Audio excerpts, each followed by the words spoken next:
Hello to a new episode of Gerrit's Diary. Today is about Formula One and a matter close to my heart. After the intro, we start with a matter of heart.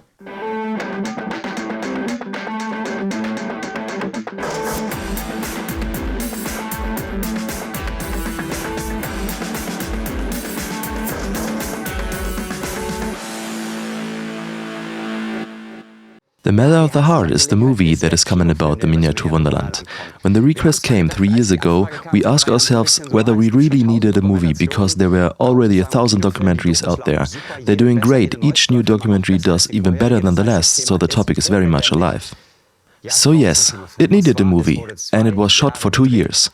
It was edited for almost a year and many computer animations were added. It has become a very well-rounded work about the fairy tale Miniatur Wunderland, which we have had the privilege of living for 23 years. There's also a piece of Frederik and Gerrit's childhood, and the whole South American story. How did this friendship, this cooperation, come about? This has been packed into a 90-minute movie masterpiece that is truly moving. Sure, when I saw the movie for the first time in the cinema, I sat there with goosebumps and tears in my eyes, because I am a part of the movie myself. But we showed the film at the Hamburg Film Festival in Cinemax in front of almost 1,000 people and they felt the same way. That was the moment when we started dreaming about whether we might manage to displace the blockbusters in the cinema charts with a documentary. We might not be able to do that, but we might be able to play a part in it. So we are living this dream right now. Will we make it into the movie charts with a documentary? On March 7, the film will be in all German cinemas. We would be very happy if you didn't watch the movie on the sofa at some point, but get off the sofa and go to the cinemas. It's March 7, and the first 4 days are crucial. We would be very happy if you would watch this movie in the cinema, which is very well suited to this time. It's something for the heart and encourages. That was very long, but it's a topic that I'm very passionate about at the moment. With Formula One, it's the other way around. It's exhausting. Let's talk about it now. The last episode was about software errors on the whiteboard. We have searched for obvious software errors, but we were sure that everything would be great once the errors were gone. These errors are almost all gone, as you can see from the list. We are on the trail of the mistakes that are still there, or that are not so bad. But you could almost say that the system is running worse than before. I will briefly expand on this. Last week we had a professor from MIT visiting us, who heads an entire institute on the subject. I had a long chat with him about friction, humidity, magnetism and magnetic fields. He told me that we were on the right track and whether it was perhaps due to the ghost errors. As I have already explained several times, ghost errors are errors for which there is no indication to why they occur. He then said that the best, but for us impossible, solution would be to incorporate radioactive substances into the foil, to which we responded that this was indeed not possible. But there is also a little hope when it comes to ghost errors. The more frequently they occur, the more it becomes apparent that they do not happen at all points in the system. In some places they even happen particularly often. This is always the moment, even if you don't yet have an answer to the question, when it could be a software error. Then it can't just be due to friction. It is the same everywhere. But we also noticed something else. Sometimes you're lucky, sometimes you're unlucky. One decision was right on paper about a year ago, but in practice it may have been wrong. It's all about the foil, which we had to stick on several pieces. A 21-meter-long film cannot be printed and applied in one piece, so it's always in sections. This creates transitions. At that time we decided that the cleanest transition was the high-precision cut to each other, that they touch each other but do not lie on top of each other. That's right, it's the best solution for the vehicles. They are not irritated, and it is the cleanest form.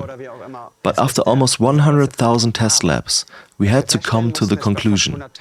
If there's something wrong with the floor panel of the vehicle, if something hangs down, then it gets stuck at high speed and high contact pressure due to the magnetic field precisely at this transition.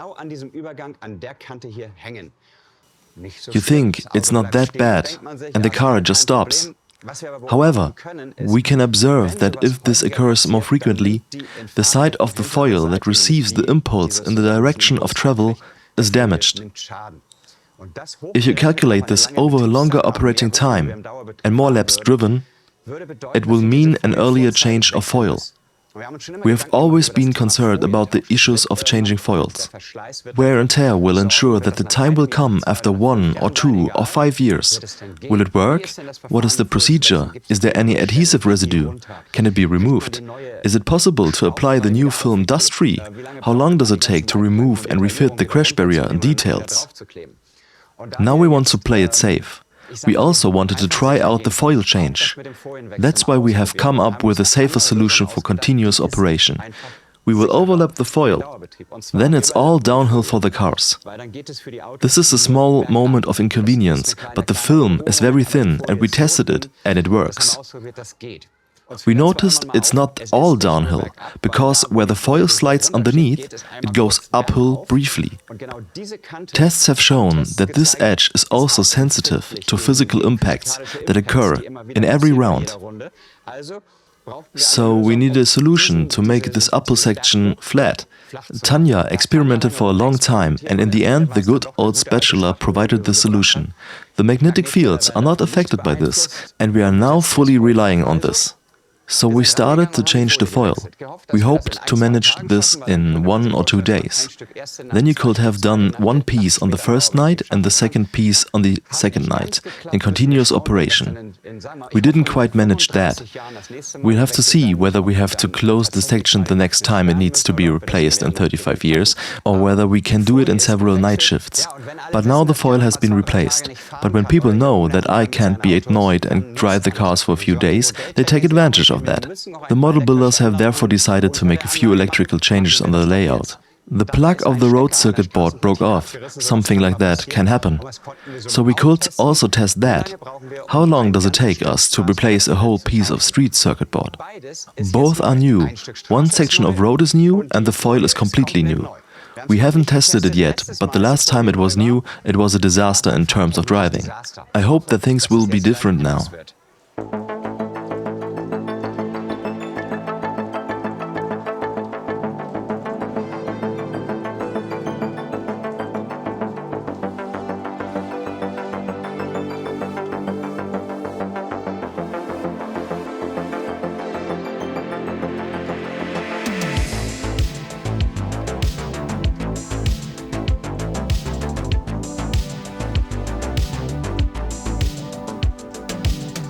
That's interesting. The thing stops exactly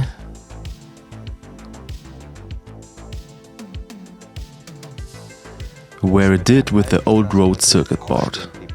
It wasn't a street board. That's what I'm being led to believe. But wait a minute. The cause was a different one. There's hope.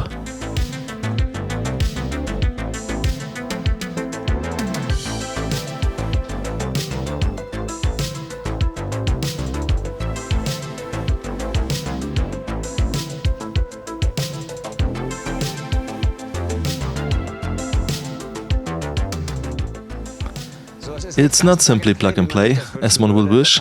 The road change caused problems in one sector. We are still looking for the problem, but it lies in the outer curve. That's why I've decided to postpone it.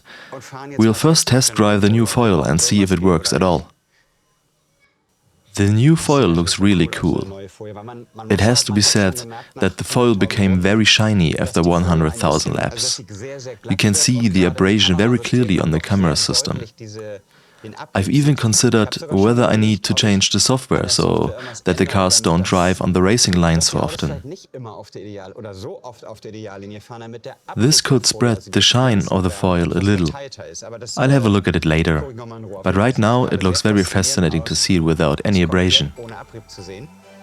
So let's start destroying that.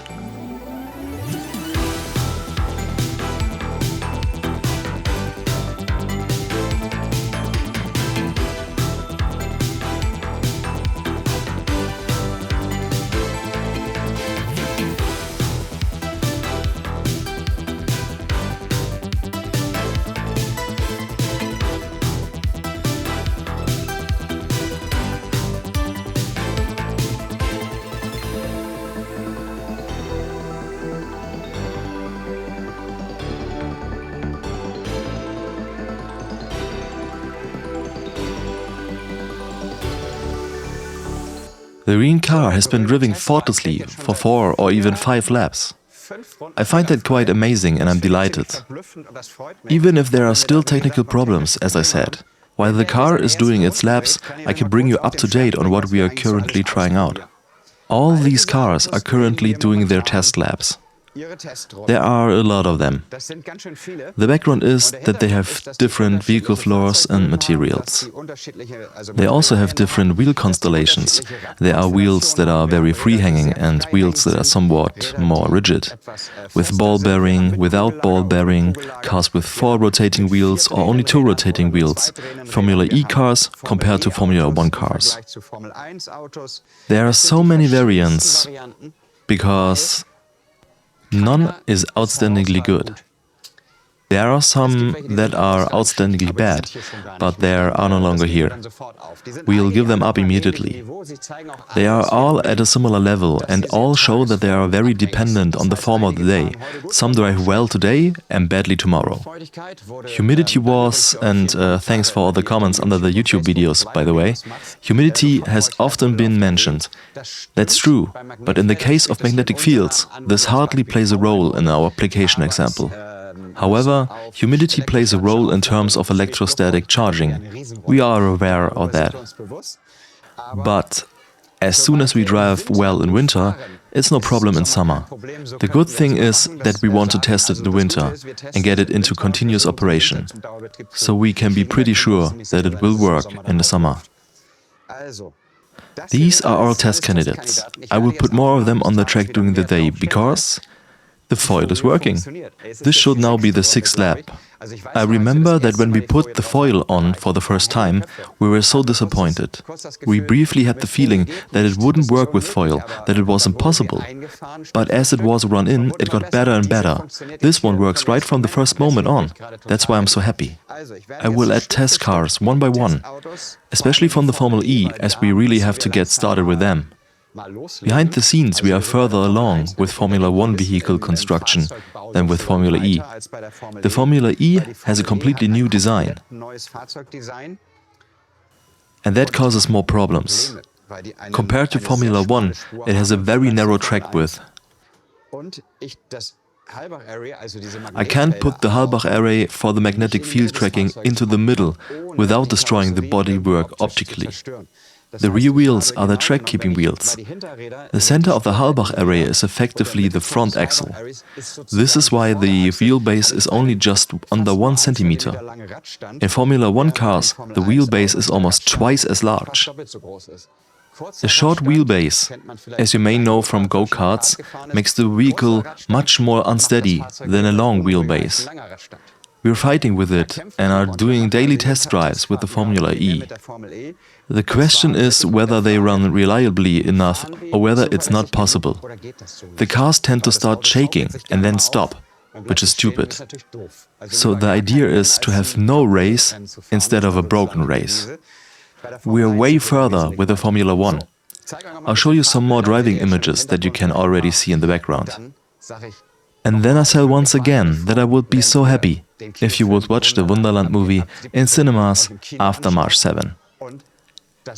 And that next time you'll see guardrails and other details, like the pit lane again.